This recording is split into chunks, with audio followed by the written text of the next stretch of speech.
बिस्मिल्लाहिर्रहमानिर्रहीम। अस्सलाम वालेकुम स्टूडेंट्स, मैं आज आपको इस वीडियो लेक्चर के अंदर present perfect continuous tense, past perfect continuous tense और फ्यूचर परफेक्ट कॉन्टिन्यूअस टेंस, इन तीन टेंसेस के अंदर ये सिखाऊंगा कि गेट प्लस यूज टू का कैसे इस्तेमाल किया जाता है। आपने हेडिंग लिखना है get plus use to in present perfect continuous, past perfect continuous और future perfect continuous tense, lesson number 49 part 4। Student ये देखिए, आपने हेडिंग लिखा है कि get plus use to in present perfect continuous, past perfect continuous और future perfect continuous tense, lesson number 49 part 4।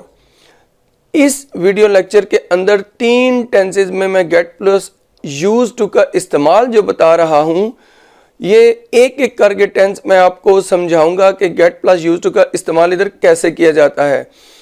आपने first heading लिखना है get plus use to in present perfect continuous tense. नीचे लिखिए उर्दू में पहचान, लिखिए अगर उर्दू के फिक्रे के आखिर में रहा है, रही है, रहे हैं, रही हैं, रहा हूँ, रही हूँ, रहे हो या रही हो वगैरह में से कोई एक आए और फिक्रे में वक्त और मुद्दत में से भी कोई एक आए और फिक्रे में लफ्ज़ आदि भी पाया जाए तो फिक्रों की अंग्रेज़ी बनाने के तरीके मंदरजा झैल होते हैं। स्टूडेंट ये मैंने आपको लेसन नंबर 15 में प्रेजेंट परफेक्ट कॉन्टिन्यूअस टेंस पढ़ाया था, वहाँ पर इसकी यही पहचान लिखवाई थी। सिर्फ इधर ऐड क्या किया कि लफ्ज़ आदि भी इसके अंदर पाया जाता है। तो फिर फिक्रों की अंग्रेजी बनाने के तरीके मंदरजा झैल होते हैं, वो क्या होते हैं? आप हेडिंग लिखिए स्ट्रक्चर्स और नीचे अफर्मेटिव स्ट्रक्चर लिखना है सब्जेक्ट प्लस हैज़ बीन या have been plus getting plus used to plus first form ING plus rest of the sentence. तो स्टूडेंट देखिए, सब्जेक्ट के बाद हैज़ बीन, हैव बीन जो प्रेजेंट परफेक्ट कॉन्टिन्यूअस टेंस में helping verb use होते हैं, और फिर फर्स्ट फॉर्म आईएनजी गेटिंग ये मेन वर्ब के तौर पे इस्तेमाल किया जाता है, फिर यूज टू ये मैंने बोला, और फिर उसके बाद first form of verb plus ING, जिस काम के आदि होने का जिक्र हो वो फर्स्ट फॉर्म आईएनजी के तौर पर इस्तेमाल किया जाता है, फिर रेस्ट ऑफ द सेंटेंस यानी बाकी फिक्रा। तो स्टूडेंट ये अफर्मेटिव सेंटेंसेस का स्ट्रक्चर था। अब आपने लिखना है नेगेटिव सेंटेंसेस का स्ट्रक्चर, लिखिए subject plus has not been या have not been plus getting plus used to plus first form ING plus rest of the sentence. सिर्फ क्या हुआ कि नेगेटिव सेंटेंसेस में हैज़ और हैव के बाद नॉट आ गया। इंट्रोगेटिव सेंटेंसेस में चलिए हैज़ या have plus subject plus been plus getting plus used to plus first form ING plus rest of the sentence plus question mark. Has आपको शुरू में ले गए, बाकी सब कुछ वही रहा जो अफर्मेटिव सेंटेंस के स्ट्रक्चर में होता है। अब आपने क्या करना है, डबल इंट्रोगेटिव सेंटेंसेस का स्ट्रक्चर लिखना है। लिखिए वाई, व्हेन, वेयर, हाउ या whom प्लस हैज या have plus subject plus been plus getting plus use to plus first form ING plus rest of the sentence plus question mark. Student ये देखिए, ये double interrogative sentences का structure है why, when, where, how या whom, जो भी आए पहले लिखना है, फिर हैज है, फिर सब्जेक्ट, फिर बीन, फिर गेटिंग, फिर used to first form ING rest of the sentence question mark. ये इसके स्ट्रक्चर हुए, उर्दू में पहचान और स्ट्रक्चर हो गए। अब हम एग्जाम्पल्स की तरफ चलते हैं। आपने लिखना है मैं 10 रोज से आप अपनी शेव करने का आदी हो रहा हूं। इंग्लिश सुनिए, I have been getting use to shaving my self for 10 days। Student देखिए, सब्जेक्ट आई, उसके बाद हैव बीन, फिर गेटिंग फर्स्ट फॉर्म आईएनजी, फिर यूज टू, फिर फर्स्ट फॉर्म आईएनजी, फिर आगे क्या किया माई सेल्फ और फॉर 10 days। नेक्स्ट सेंटेंस लिखिए वो 7 रोज से सुबह सवेरे उठने का आदी हो रहा है। इंग्लिश सुनिए, he has been getting use to getting up early in the morning for 7 days। Next sentence सुनिए, वो 2 माह से मेहनत करने के आदी नहीं हो रहे हैं। इंग्लिश सुनिए, they have not been getting used to working hard for 2 months। Next sentence सुनिए, क्या आप 3 माह से इलेक्ट्रिक टाइपराइटर पर टाइप करने के आदी हो रहे हैं। इंग्लिश सुनिए, have you been getting used to typing on electric typewriter for 3 months। वो 1 हफ्ते से दरिया में तैरने का आदी हो रहा है। इंग्लिश सुनिए, he has been getting used to swimming in the river for a week. तो स्टूडेंट देखिए, ये एग्जाम्पल्स होगी। तो ये टेंस जो प्रेजेंट परफेक्ट कॉन्टिन्यूस टेंस है, इसके अंदर गेट प्लस यूज्ड टू का इस्तेमाल कैसे किया जाता है, ये मैंने आपको इधर सिखाया।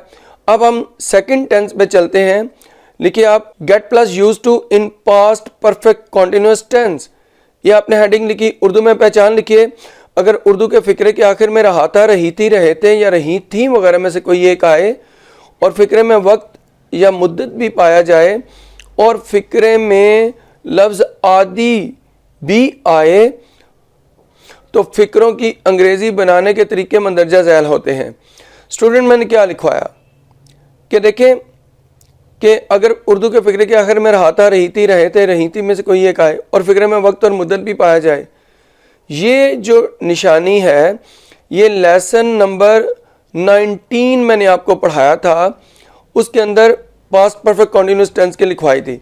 इधर ऐड किया कि लफ्ज़ आदि भी फिक्रे में पाया जाए, लफ्ज़ आदि भी आए, तो फिर फिक्रों की अंग्रेज़ी बनाने के तरीके जो चेंज हो जाते हैं वो क्या होते हैं। आप लिखिए स्ट्रक्चर्स, ये हेडिंग आपने लिखी। अब आपने अफर्मेटिव स्ट्रक्चर लिखना है। वो कैसे होगा, आप लिखिए subject plus had been plus getting plus used to plus first form ING plus rest of the sentence. देखिए सब्जेक्ट के बाद हैड बीन, फिर getting, used to, first form ING. जिस काम का आदि होना है वो फर्स्ट फॉर्म आईएनजी के तौर पे आएगा। रेस्ट ऑफ द सेंटेंस यानी बाकी जुमला।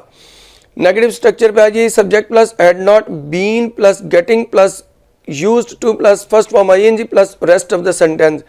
हैड के बाद सिर्फ नॉट ऐड किया, अफर्मेटिव वाला बाकी सारा स्ट्रक्चर वही रहा। इंट्रोगेटिव स्ट्रक्चर पे आ जाइए, had plus subject plus been plus getting plus used to plus first form ING plus rest of the sentence plus question mark. Had को शुरू में ले आए, बाकी सारा अफर्मेटिव स्ट्रक्चर जैसा रहा। डबल इंट्रोगेटिव सेंटेंसेस पे आ जाइए, वाई, व्हेन, वेयर, हाउ या whom plus had plus subject plus been plus getting plus used to plus first form ING plus rest of the sentence plus question mark. देखिए student, why, when, where, how या whom में से जो भी आए पहले लिखना है, फिर हैड लिखना है, फिर सब्जेक्ट, फिर बीन, फिर गेटिंग, फिर used to, first form ING, फिर रेस्ट ऑफ द सेंटेंस और क्वेश्चन मार्क। ये आपने उर्दू में पहचान और स्ट्रक्चर देख लिए। पास्ट परफेक्ट कॉन्टिन्यूस टेंस का गेट प्लस यूज्ड टू में कैसे इस्तेमाल किया जाता है। एग्जाम्पल पे आ जाइए, मैं 10 रोज से आप अपनी शेव करने का आदी हो रहा था। इंग्लिश सुनिए, I had been getting used to shaving my self for 10 days। तो स्टूडेंट देखिए सब्जेक्ट के बाद हैड बीन लगा, आई के बाद फिर गेटिंग, फिर यूज्ड टू, फिर शेविंग, फर्स्ट फॉर्म आईएनजी जो काम है जिसका आदी होना है, फिर माई सेल्फ फॉर 10 days। अच्छा, नेक्स्ट आप सेंटेंस पे आ जाइए, सेकंड सेंटेंस पे। वो 7 रोज से सुबह सवेरे उठने का आदी हो रहा था। इंग्लिश सुनिए, he has been getting used to getting up early in the morning for 7 days। Student ये देखिए इसकी इंग्लिश थी। नेगेटिव सेंटेंस एक ले लेते हैं, वो 2 माह से मेहनत करने के आदी नहीं हो रहे थे।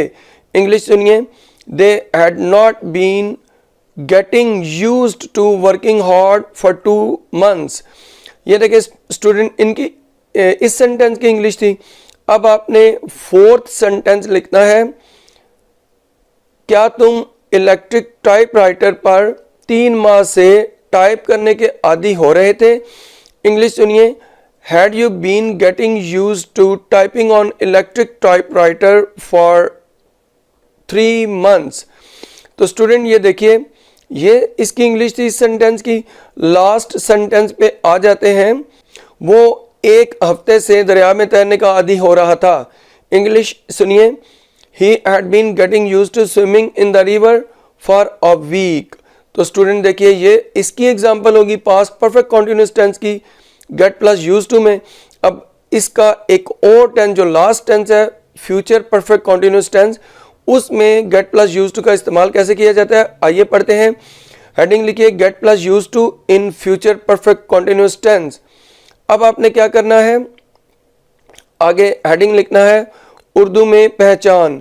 लिखिए अगर उर्दू के फिक्रे के आखिर में रहा होगा, रही होगी, रहे होंगे, रही होंगी, रहा हूँगा, रही हूँगी, रहे होगे या रही होगी वगैरह में से कोई एक आए और फिक्रे में वक्त और मुद्दत भी पाया जाए और फिक्रे में लफ्ज आदि भी आए तो फिक्रों की अंग्रेजी बनाने के तरीके मंदरजा झैल होते हैं।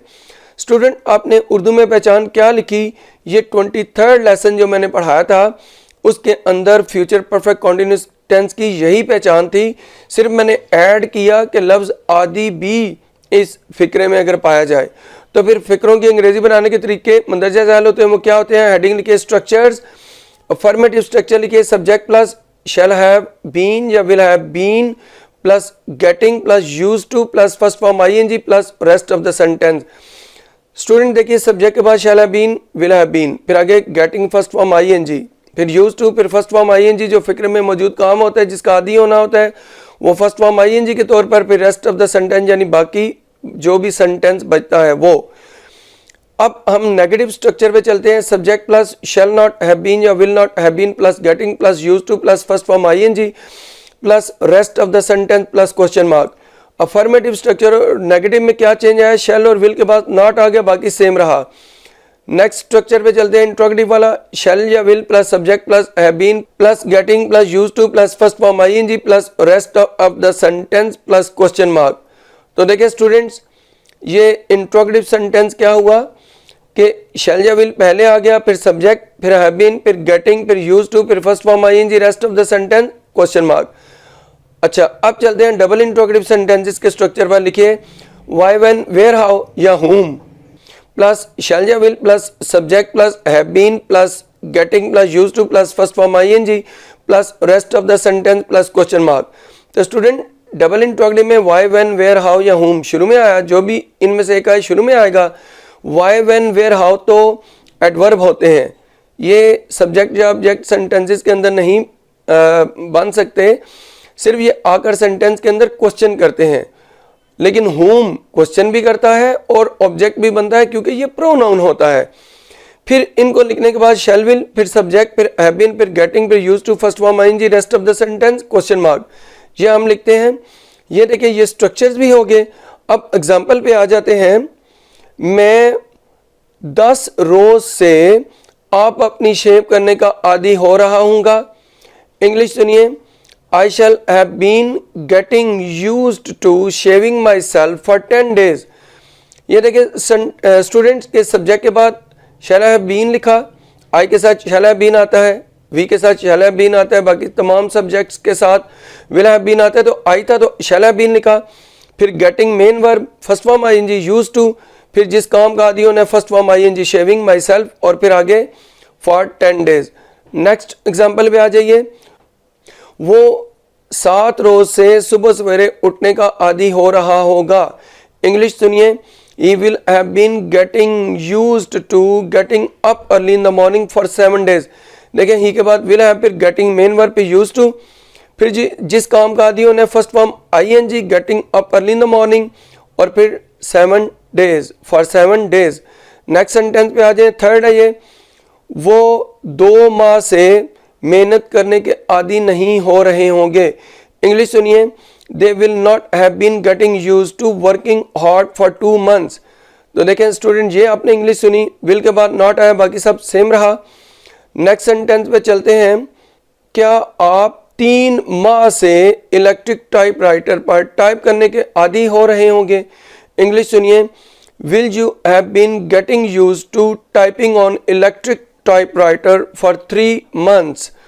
तो स्टूडेंट्स ये देखिए आपने सवालिया जुमला किस तरह बनाया कि सब्जेक्ट से पहले विल ले गए, आगे बाकी सब कुछ सेम रहा। लास्ट सेंटेंस पे आ जाते हैं। वो 1 हफ्ते से दरिया में तैरने का आदी हो रहा होगा। इंग्लिश सुनिए, he will have been getting used to swimming in the river for a week. तो स्टूडेंट देखिए ये एग्जांपल्स थी। मैंने आपको इस वीडियो लेक्चर के अंदर प्रेजेंट परफेक्ट कंटिन्यूस टेंस का गेट प्लस यूज टू में इस्तेमाल सिखाया, फिर पास्ट परफेक्ट कंटिन्यूस टेंस का गेट प्लस यूज टू में इस्तेमाल सिखाया, और फिर फ्यूचर परफेक्ट कंटिन्यूस टेंस का गेट प्लस यूज टू में इस्तेमाल सिखाया। मुझे उम्मीद है आपको ये मेरा लेक्चर पसंद आया होगा। अगर ये मेरा लेक्चर पसंद आया, मेरी वीडियो को लाइक कीजिए, शेयर कीजिए, मेरे चैनल को सब्सक्राइब कीजिए। इस वीडियो से इतना ही। अल्लाह हाफिज़।